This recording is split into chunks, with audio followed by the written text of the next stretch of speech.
সিলেট ও সুনামগঞ্জের বন্যা পরিস্থিতির কিছুটা উন্নতি হলেও ভোগান্তি চরমে। অতিবৃষ্টি আর উজানের ঢলে কুড়িগ্রামেও বেড়েছে সব নদীর পানি। সিলেট, সুনামগঞ্জ, মৌলভীবাজারে পানিবন্দী প্রায় 18.5 লাখ মানুষ।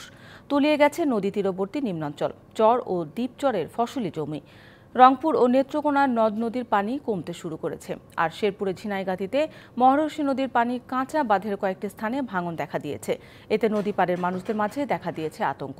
আগামী 2 দিনে উত্তরাঞ্চলে পানি বেড়ে বন্যার শঙ্কা রয়েছে বলে জানায় বন্যা পূর্বাভাস ও সতর্কীকরণ কেন্দ্র।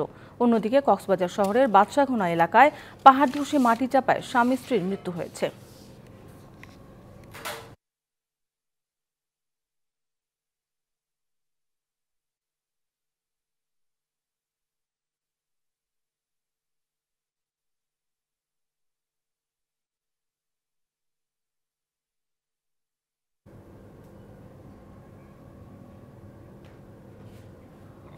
মৌলভীবাজারের সবকটি নদ নদীর পানি কমতে শুরু করেছে।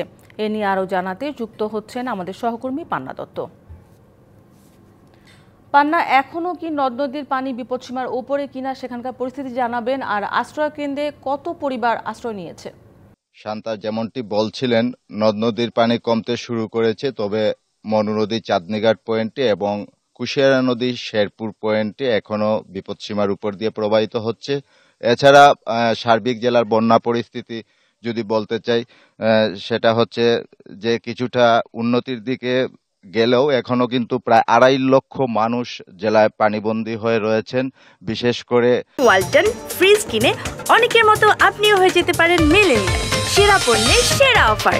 নদী তীরের মানুষ এবং হাওর অঞ্চলের মানুষ, কুলাউড়া, জুড়ি, বড়লেখা সহ যারা হাওর তীরের পার্শ্ববর্তী গ্রাম, সেখানে জলাবদ্ধতা সৃষ্টি হয়েছে, মানুষ এখনো পানিবন্দী হয়ে রয়েছেন। এবং জেলা প্রশাসনের পক্ষ থেকে প্রায় 2205টি আশ্রয়ন কেন্দ্র খোলা হয়েছে এবং সেই আশ্রয়ন কেন্দ্রে 1500 পরিবার অর্থাৎ প্রায় 6000-এর উপরে লোকজন আশ্রয় কেন্দ্রে ঠাঁই নিয়েছেন। এবং আপনারা দেখতে পাচ্ছেন কিছু কিছু বাড়িঘর ভিটা থেকে পানি নামলেও বেশিরভাগ বাড়িঘরে এখনো কিন্তু পানি রয়েছে এবং বাড়িঘরে আশপাশে পানি রয়েছে। এবং প্রশাসনের পক্ষ থেকে বন্যার শুরু থেকেই আসলে ত্রাণ তৎপরতা দিয়ে যাচ্ছেন। শুকনো খাবার, চাল সহ পানি বিশুদ্ধকরণ ট্যাবলেট সহ অন্যান্য ত্রাণ তৎপরতা তারা দিচ্ছেন। পাশাপাশি স্থানীয় জনপ্রতিনিধি এবং কিছু সামাজিক সংগঠনও বন্যা দুর্গতদের এলাকায় এগিয়ে আসছেন। কিন্তু তারপরেও যারা ভুক্তভোগী মানুষ, তাদের দাবি যে ত্রাণ তৎপরতা পর্যাপ্ত নয়।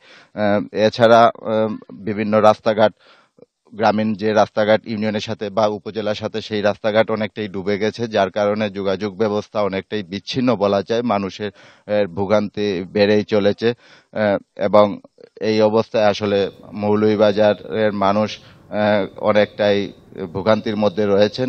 যদি গতকাল থেকে বৃষ্টি হচ্ছে না, এই অবস্থা যদি থাকে এবং আবহাওয়া অনুকূলে থাকে, তাহলে হয়তো বন্যা পরিস্থিতি আস্তে আস্তে উন্নতির দিকে যাবে। শান্তা।